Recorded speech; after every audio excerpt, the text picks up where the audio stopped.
La idea, la imaginación, la ficción, la configuración, la designación, la notación son la obra universal de Dios, la naturaleza y la razón, y está en poder de la analogía de aquella el que la naturaleza pueda admirablemente representar la acción divina, y que el ingenio humano pueda emular. Por ello, la operación de la naturaleza, de imaginum, signorum et idearum compositione. Pero ¿cuál es aquel ojo que ve las doumas cosas como se ve a sí mismo? Aquel que en sí mismo ve todas las cosas y él mismo es todas las cosas. Seríamos semejantes a aquel ser excelso si pudiésemos ver la sustancia de nuestra especie, de la misma manera como nuestro ojo se vería a sí mismo, así nuestra mente se comprendería a sí misma, mas nuestro intelecto no se ve a sí mismo en sí mismo, sino en una cierta especie exterior, en simulacro, imagen, figura, signo. Esto es lo que, referido por Aristóteles, fue antes expresado por los antiguos y es comprendido por pocos de los neoesotéricos, entendernos, esto es, entender las operaciones de nuestro entendimiento, o es imaginación o no es sin imaginación. No entendemos a no ser que especulemos con imágenes. Y si tal es nuestra capacidad, conviene sin duda que sus obras sean tales que inquiriendo, hallando, juzgando, disponiendo y recordando no se divague fuera del espejo, no se revuelva sin imágenes. De aquí que si por medio de la naturaleza se suministra un espejo terso y plano, también por medio del arte florece y resplandece la luz de las reglas en el horizonte del raciocinio. Por ello, según la facultad ensanchada por las imágenes claras y patentes de las cosas, que vienen a nuestra contemplación, nos encaminaremos a la felicidad suma en el múltiple género del acto, la cual se le adjudica especialmente al hombre como propia, en cuanto hombre, de imaginum, signorum et idearum. Compositione. 3 son los principios de todas las cosas, Dios, la naturaleza y el arte, y 3 son los efectos, el divino, el natural y el artificial, de imaginum, signorum et idearum compositione. Las ideas son causa de las cosas antes de las cosas, los vestigios de las ideas son las propias cosas o lo que es en las cosas, las sombras de las ideas son procedentes de las propias cosas o posteriores a las cosas, de las cuales se dice que son con tanto menor derecho que las propias cosas que salen del seno de la naturaleza, cuanto las cosas mismas son con menor derecho que la mente, la idea y el principio efectivo, sobrenatural, sustantífico, superesencial. En consecuencia se distinguen los entes, en aquellas cosas que son, o cosas, y en esas cosas que son signos o indicaciones de las cosas que son. Nosotros no instituimos de ningún modo un método sobre las cosas, sino sobre las designaciones de las cosas, de imaginum, signorum et idearum compositione.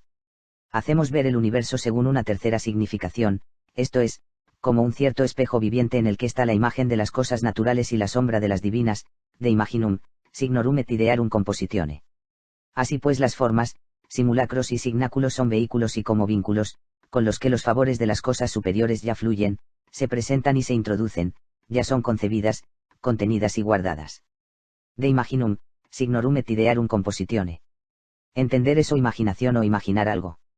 Por eso sabemos que no se puede realizar ninguna operación conveniente con nuestra naturaleza sin ciertas formas o figuras, que por medio de los sentidos externos son concebidas a partir de los objetos sensibles y que se establecen y se digieren en los sentidos interiores, de imaginum, signorum et idearum compositione. Solo en virtud de aquellas cosas que preexisten en nosotros conseguimos no solo las imágenes, sino también las formas, virtudes, y en suma la sustancia en aquello que se participan y comunican. Así, por lo conocido adquirimos el conocimiento de lo desconocido. Por lo que tenemos poseído y concebido de antemano logramos aquello de lo que carecemos y deseamos. Solo recoge el que sembró, y al que nada tiene nada se le dará. Conviene por consiguiente que haya previamente algunos principios y semillas de donde nazca la ilimitada abundancia de las imágenes y las cosas imaginables, de imaginum, signorum et idearum compositione. A la manera como en el centro de la pupila, con una sola mirada indivisible, concebimos la selva de las cosas y contraemos toda su masa en un espejuelo indivisible, así no menos aquella potencia interior y, en cierto modo, más espiritual establecida en el espíritu imaginativo que acoge y compone esas especies, debe ser considerada, por el género de la luz, como algo indivisible, de modo que idénticas cosas son la luz, lo iluminado y el acto de la cosa sensible y de la forma, difiriendo solamente por la vista externa, la cual es informada mediante una luz ajena, porque simultáneamente se dan la propia luz y el que ve, de una manera proporcional, se distingue a luz del sol de la luz de la luna, pues aquella es visible como por algo extrínseco, aquel como por sí mismo. Por último, la visión del ojo se diferencia de la visión del espíritu interno de la misma manera como un espejo que ve se diferencia de un espejo que no ve, mas solamente cuando él mismo pone ante sí un espejo iluminado e informado, de manera que se da al mismo tiempo luz y espejo, siendo en él una misma cosa el objeto sensible y el sujeto sensible. Este es un mundo y seno en cierto modo incolmable de formas y especies, que no solo contiene las especies de las cosas concebidas externamente según su magnitud y número, sino que incluso, por virtud de la imaginación, junta magnitud a magnitud, número a número. Y además, no solo se almacenan en este vastísimo seno las formas de las especies naturales, sino que también se podrán multiplicar fuera de toda proporción en la multiplicidad de las innumerables especies concebibles. Y con una mezcla semejante a partir de cosas innumerables podemos producir cosas en número ilimitado, además que a partir de contados elementos, con variada coordinación y combinatoria, se componen expresiones de muchas lenguas, de imaginum, signorum et idearum compositione. Esta potencia es la efectora de las imágenes o por ella el alma es la efectora de las imágenes.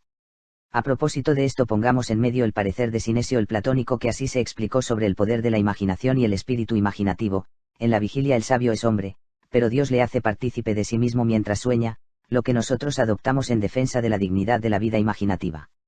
Pues si es don feliz ver al propio Dios en sí mismo, ciertamente es oficio de una contemplación más antigua y propia captarlo mediante la imaginación. Pues esta es el sentido de los sentidos, puesto que el propio espíritu imaginativo es el sensorio más común y el cuerpo primero del alma, y este cuerpo actúa desde dentro veladamente y tiene a lo principal del animal como alcázar, pues en torno la naturaleza le construyó la entera fábrica de la cabeza. Por su parte, el oído y la vista no son sentidos, sino instrumentos que administran los sentidos para el sentido común y son a modo de porteros o recepcionistas del animal, indicando al Señor las cosas sensibles que ocurren en el exterior. En tanto el sentido íntimo está por entero en todas partes, pues oye con todo el espíritu y con todo el espíritu ve, de donde resulta que reparte unas cosas a unos, otras cosas a otros, y es como si desde un centro único arrojase innumerables líneas hacia la anchura de la circunferencia, saliendo de allí como de una raíz común, a la que como a su raíz común vuelven. Este, es decir, el espíritu imaginativo, reclama ser el vehículo primero del alma, término medio entre lo temporal y lo eterno, por el que, sobre todo, vivimos. Un individuo único hace y recibe todas las cosas que son propias del sentido, de imaginum, signorum et idearum compositione. Este espíritu imaginativo dispone de tal manera aquellas especies que recoge, abraza y compone que como si sacase y abstrayese de ellas algunas cosas escogitables las introduce, pone, inserta, confirma en el almacén de la facultad retentiva. Las llaves, porteros o puertas de este almacén son los géneros de afectos que se definen por el irascible y el concupiscible, el amor y el odio, el temor y la esperanza, la alegría y la tristeza y las especies de admiración. De ahí procede claramente la razón por la que algunas cosas que hemos con frecuencia meditado o que hemos puesto ante los ojos del conocimiento, son apartadas y alejadas de este almacén o triclino de la sagrada mnemosine, algunas otras empero se deslizan y son acogidas como sin querer y como si la puerta estuviese abierta y en pendiente e inclinado el camino, de imaginum, signorum et idearum compositione. La operación del sentido externo ayuda, como sirvienta, a la operación del sentido interno, de imaginum, signorum et idearum compositione. Admirable parentesco que se da entre los verdaderos poetas a los que se asimilan los músicos por ser idéntica la especie a que ambos hacen referencia, los verdaderos pintores y los verdaderos filósofos, puesto que la verdadera filosofía es tanto música o poesía como pintura, la verdadera pintura es tanto música como filosofía, la verdadera poesía o música es tanto pintura como cierta divina sabiduría. De imaginum, signorum et idearum compositione. La potencia imaginativa es como un pintor, esto es, como el consolidador de imágenes infinitas, que fabrica haciendo múltiples combinaciones con las cosas vistas y oídas. Fácilmente empero podemos conocer a la imaginación, que se rige por las leyes de la razón, siempre muestra y manifiesta, ciertamente, en la superficie de los sentidos el orden y la trabazón más idóneas de miembros con miembros. Mas nosotros también enseñamos, el arte que de todas las cosas hace todas las cosas. De imaginum, signorum et idearum compositione. Porque, digo yo, son tan pocos los que comprenden y hacen suyo el poder interior. Aquel que ve en sí mismo todas las cosas es, a un mismo tiempo, todas las cosas, de imaginum, signorum et idearum compositione. Por encima de todo, el pensamiento en Dios. Inserto en todas las cosas, el pensamiento es naturaleza. Penetrando todas las cosas, el pensamiento es razón. Dios dicta y ordena, la naturaleza obedece y nace. La razón contempla y discurre, sobre el triple mínimo, y, 2.